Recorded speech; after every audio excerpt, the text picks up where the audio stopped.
There is one decision that will affect how happy you will be, how much money you will make, how much stress you will experience in your life. And a lot of people don't even realize it before it's too late. And this one decision that I am talking about is how to choose your partner. We are living in an age where I am so happy that women are being more discerning when it comes to choosing their life partner. Women have higher boundaries, higher standards. I have a lot of women in my circle of friends who are single, who are not actively dating because they are just like, I am working on myself. And I find this really cool because honestly, who you choose as a partner will make or break the entire trajectory of your life. And I was thinking about this because during the generation of my mother or my grandmother, that wasn't the case. It was marry someone and make do. Marry someone and make do because that's what women did back then.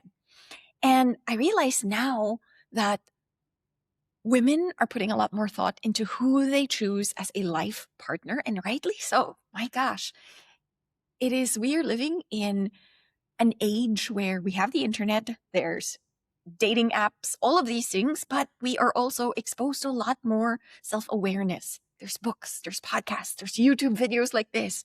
And so I think that it's really cool to be able to approach this with a very calm, level-headed, and also like emotional stability. And so I wanted to create a video on how to choose the right person because honestly, this could make and break your life. Now, I have been married for 3 years now. My husband and I have been together for 11. And the cool thing about this is I can honestly say that I married my soulmate. And I know people will be like, soulmate. And honestly, I never used to believe in it. However, the relationship that I have now with my husband, I can say that we are soulmates, not because we are destined to be with each other. We are soulmates because we choose each other every single day. And there's a difference. And so I wanted to go over kind of the things that I really think are important when you are choosing a partner. When Tom and I met, we were young. He was 22, I was 26. And so we were babies. And I realized that we were so lucky that we have grown together in every season of our lives. We went through a season where we were just partying and young backpackers. We went through a season where we were figuring out what it was like to be entrepreneurs. We had no clue. And then we went through a season where we were just like, oh my God, we're making money. What do we do with this money? We went through a season where we lost a shit ton of money. And so we've gone through the ups and the downs over the last 11 years. And I can honestly say that it's brought us closer to each other. And it's only because of these things that I'm going to be sharing in this video. So the first thing is emotional stability. You need to make sure that you are choosing someone who has the emotional stability to lead you in your relationship, but at the same time, to be a good partner. And what does this mean? What does emotional stability mean? This means that this person is open. This person can communicate. This person does not get butthurt when you communicate what your wants and your needs are. I remember a couple of years back, I went to Tom and I was just like, I want to be more in my feminine. I was just like, I need you to be more masculine and I want to be more in my feminine. Now, if Tom did not have the emotional stability, he could have let his ego flare up and just be like, what do you mean you want me to be more masculine? Like, a lot of guys would do that. A lot of guys would be like, are you calling me I'm not a man? Do I not do enough? But because he was emotionally stable, we had a very honest conversation about what that was like.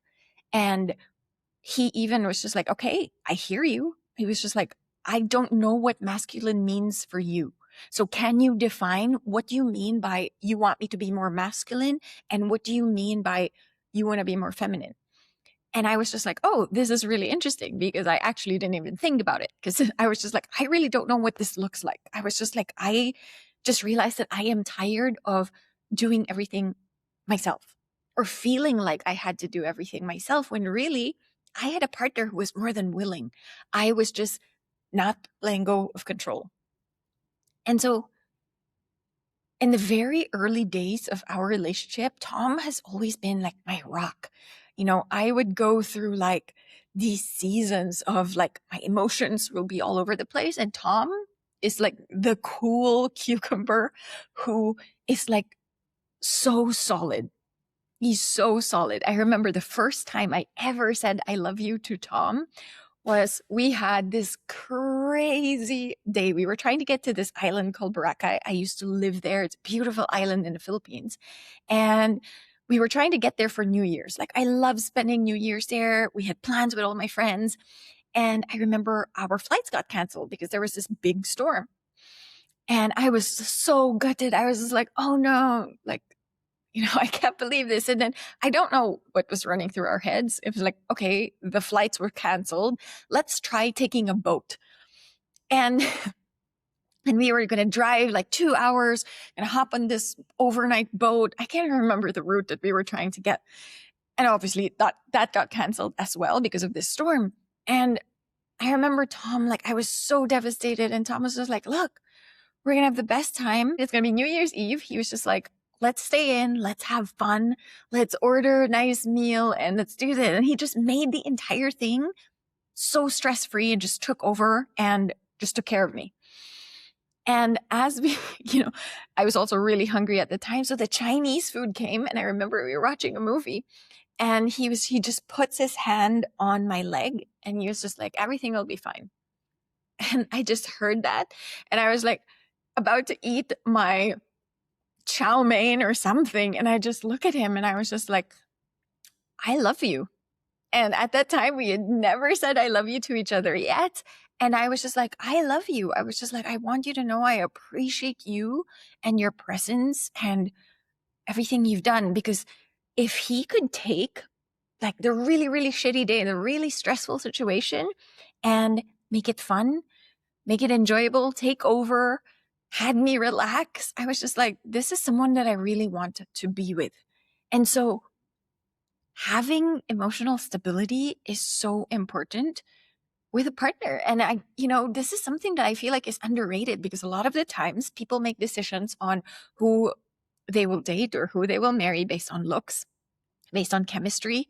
And yes, that's important too, but there's a deeper underlying factor, especially when it comes to choosing a man, especially if you want someone to take care of you. Like, we are seeing a lot of content around like a high effort man, and everyone wants a high effort man. But what does it actually mean? For me, it's not just doing shit for you. A high effort man is someone who is emotionally stable and someone that you can always deeply count on. If you are together with someone and they are constantly flaking, they expect you to handle everything, they make stressful situations even more stressful because you now feel like you have to take care of them as well, those are red flags. And so emotional maturity and stability is so important. Next thing is shared values. I made mention earlier about chemistry, and yes, chemistry is cool, but honestly, if you are going to spend the rest of your life with someone, you need to have shared values. I remember at the very beginning of our relationship, and again, we met while we were both backpacking. We were in Vietnam, we were young and so carefree. And Tom and I would just spend the entire night just talking. I remember there's this one time we were in Koh Phangan at that time in Thailand, and we went to the beach and we just laid a mat in the beach and we were listening to music and we were just talking. And we were talking for hours and hours and hours. And we spoke about life. We spoke about the things that we wanted to do. We spoke about all the places we wanted to travel to. And so we had so many shared values at that time, particularly around travel and freedom. Now our shared values are so much more deeply rooted into building the life that we want together. And that's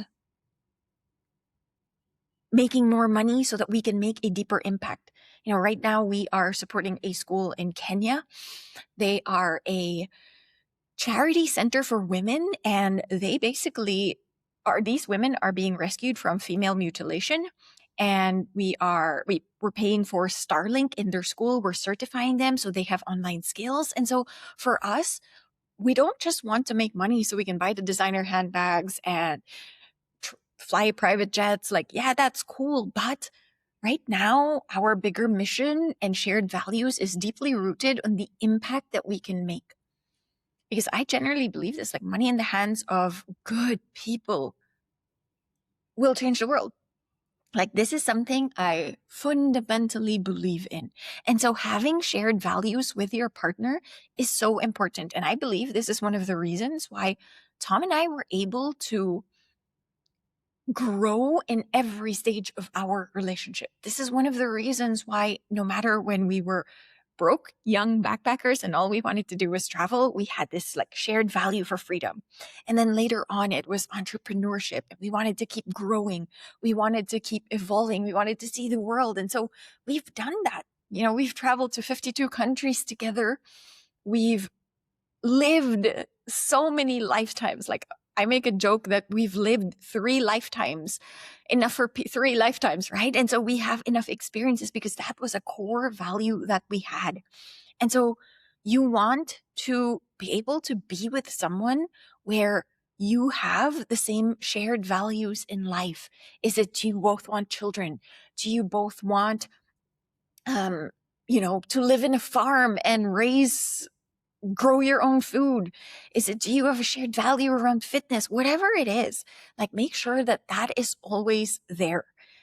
The next thing that I want to talk about is friendship. You need to make sure that you actually have a friendship with a person that you choose to marry. Because at the end of the day, I think this is one of the core things that I think can make and break a relationship. When COVID happened, so many couples broke up. Yes, it was like a high stress situation, but all of a sudden, people were with their spouses 24/7. They were at home. If you think about it, the average person, they go to work for 8 hours. They're probably home for 6. They're eating and then they go to bed, right? So they are with their spouse maybe like 2-3 hours every single night on like a weekday, right? And then all of a sudden COVID happened and they are together 24/7. What happened? People were breaking up. People were going, oh my God, my husband's driving me crazy. Oh my God, this. I was just like, I love spending time with my husband.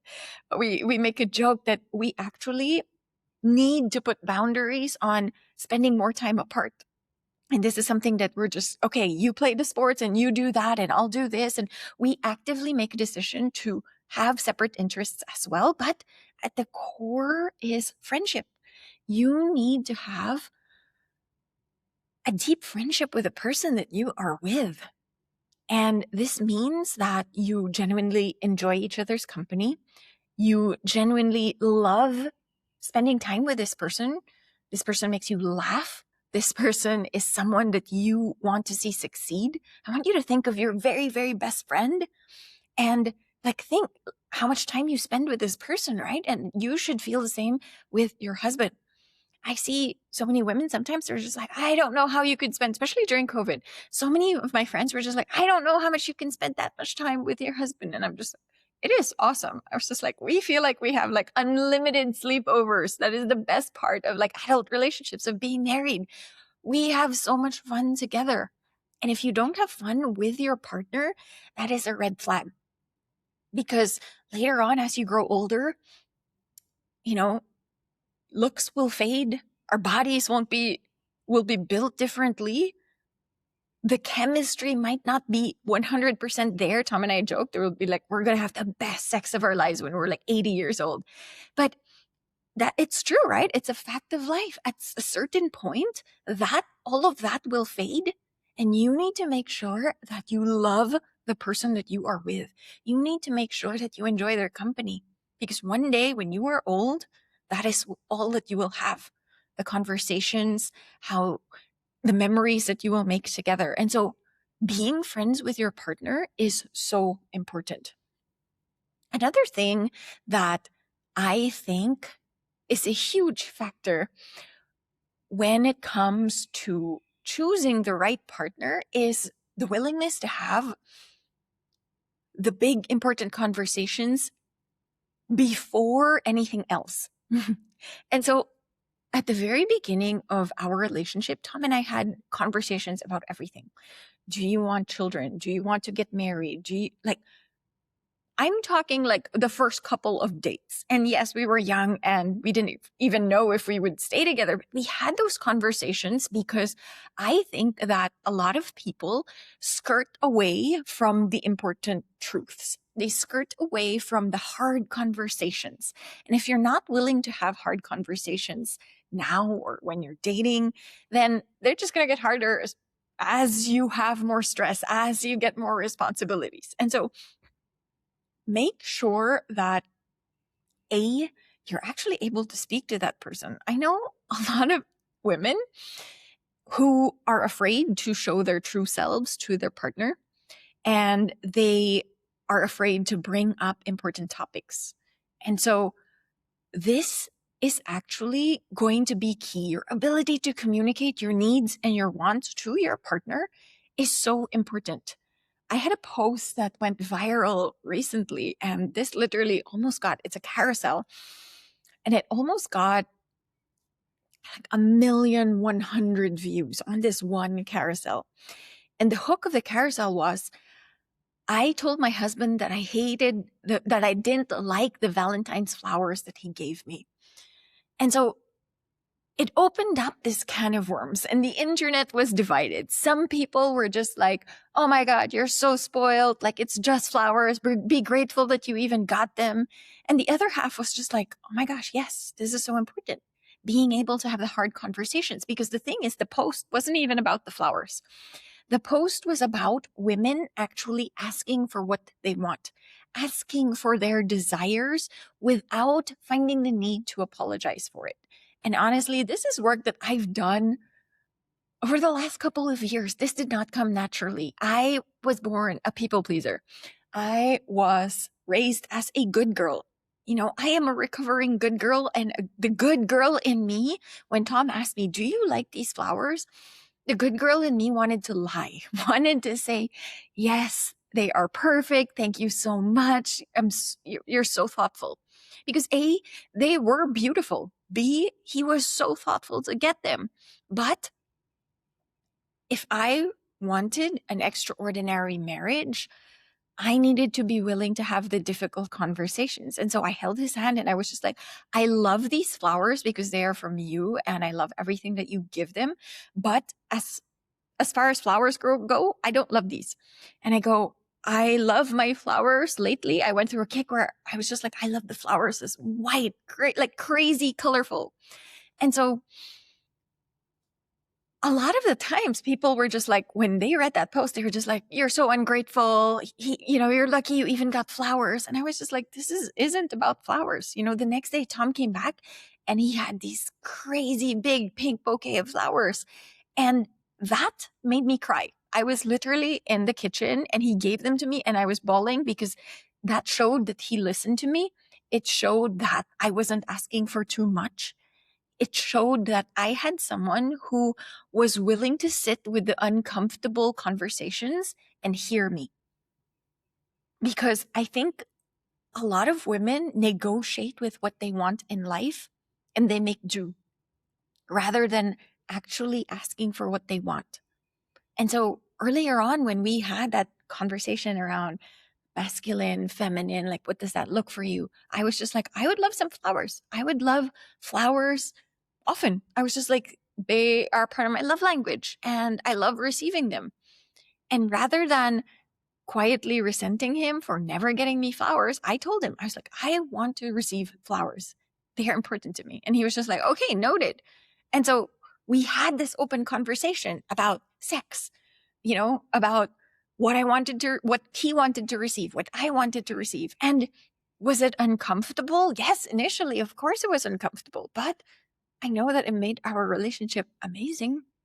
I know that it added a lot of value because for the first time, we weren't guessing. We weren't guessing how the other person wanted to show up or how the other person wanted to be loved.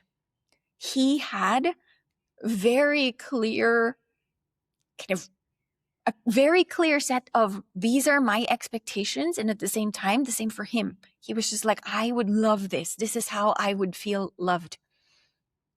And so being able to communicate that, being able to talk about that, even though it's hard, is why we have an extraordinary marriage, is why we are best friends. And so when you are choosing a life partner, someone to marry, this goes beyond, am I attracted to this person? Do we have fun? Like this, it's so much deeper than that because anyone can fall in love.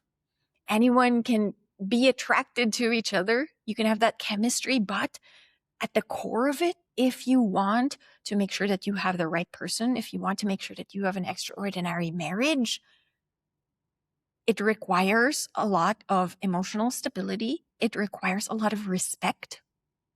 I think this was one of the key things that we established early on. It's respect. And I noticed as well, whenever we would have friction in our relationship, it is when Tom felt like I didn't respect him. Obviously, it was a misunderstanding, or we weren't emotionally regulated and our emotions were high. We were hungry, we were tired, stressed, whatever it is. But it would always stem from if he felt like I didn't respect him.